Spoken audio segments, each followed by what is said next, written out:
Scott Pilgrim vs. the World, the game Complete Edition, is the culmination of years of fan requests to get a re-release of this beloved beat-em-up. Originally released in 2010 near the release of the comic book film adaptation of the same name, it became infamous for two things. First, upon its release it was considered one of the greatest licensed movie tie-in video games of all time, perfectly capturing the style that the Scott Pilgrim comics were based on and invoking the feeling of classic arcade games like Double Dragon, Streets of Rage and River City Ransom.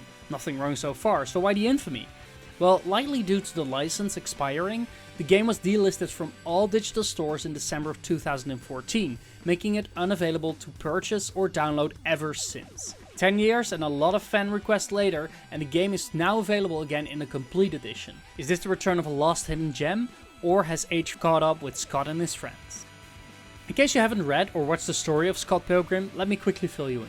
It's about a love triangle between Scott Pilgrim, a bass guitar player from Toronto, his new girlfriend Knives Chow, a 17-year-old high schooler, and a new mystery girl that just moved in from America named Ramona Flowers. In order to keep dating Ramona, Scott has to defeat her 7 evil exes. The game takes after a beat-em-up arcade title where you traverse stages based on locations from the comics. The game has most of the genre tropes covered. Standard attacks, heavy attacks, a jump, a block, a special attack, and an assist attack form the basis behind the combat system. Where it gets interesting is that during combat you earn experience and gain the ability to level up. Leveling up unlocks new moves for your character to perform that can be used either defensively or offensively. This means that the combat system deepens as you continue to make your way through the world of Scott Pilgrim. Every stage stands out on its own. One moment you're traversing the snowy streets of Toronto on your way to a concert, the next you make your way through several backlots of different film sets. There's a lot of creativity on display and each level ends with an impressive boss fight against one of the exes. In between beating up thugs, goons, security guards and hipsters, you can collect coins. Coins can be spent at several different shops that are only accessible within the levels themselves. You can purchase food and drinks to regain HP or regain gut points. These gut points revive you if you fall in battle, but also act as a meter to perform special attacks. This ability to continuously visit shops with the collected coins from battles makes for a good break from the gameplay. I also found it to be necessary since levels are quite long and can suddenly spike in difficulty. What makes Scott Pilgrim truly special is its magnificent pixel art style. The game is incredibly vibrant, colorful and flashy at almost all times. Characters are clearly visible on the different backgrounds, and every punch, kick, throw or hit is sold by the expressive poses on the animation.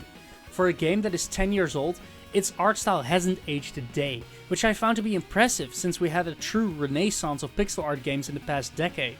The soundtrack is another incredible highlight. Nearly every song in the soundtrack is an absolute banger. A fine-tuned blend of arcade sound effects mixed in with upbeat and high-tempo songs that never gets old. The boss battle tracks managed to tune that dial up to 11 and made me enjoy those fights even more. From a presentation standpoint, Scott Pilgrim cannot be described as anything less than a masterpiece.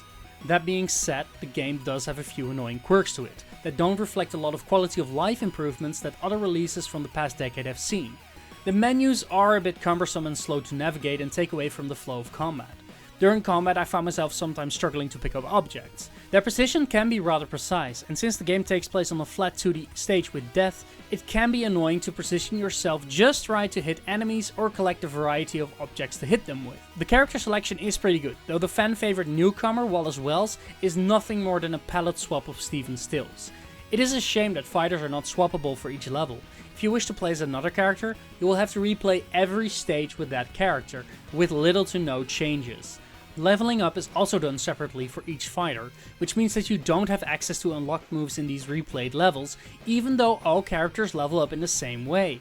Multiplayer is where the game shines. You can play online with a friend or strangers at any time and choose from the story mode levels. It's even possible to revive your teammates when they go down in this co-op mode. We did find that the difficulty was higher when playing with more players, so that was very useful. It is odd that the side modes like the boss rush, dodgeball and survivor mode are not available for online play. These distractions would be great to take a break from the main game, though you can still play them locally with friends. Unfortunately, in order to access the network play sessions, all players are required to have an Ubisoft account and be signed in to the online service. Now this problem persists even when it comes to the new content. To unlock one of the new additions to the game, a playable version of Knives Chow, you are required to log into the Ubisoft services with an account in order to receive the character. This game is supposed to be the re-release of a game that was mostly infamous for being inaccessible thanks to it being a digital release. Locking free and new content behind another digital sign-in service is nothing but detestable from Ubisoft. That being said, Scott Pilgrim vs. the World the Game Complete Edition is still an incredibly polished and fun beat 'em up that has truly stood the test of time. While it is slightly annoying that playing with the other characters requires you to replay entire levels, and that the online features and a full playable fighter are still locked behind Ubisoft's ridiculous server sign-in, in the end it is still a great title deserving of its re-release. The combat is quick and fluid, the soundtrack is truly incredible, and the multiplayer modes with friends make the game even more fun. In short, I'm not ashamed to say that yes, after all these years, I'm still in lesbians with this game.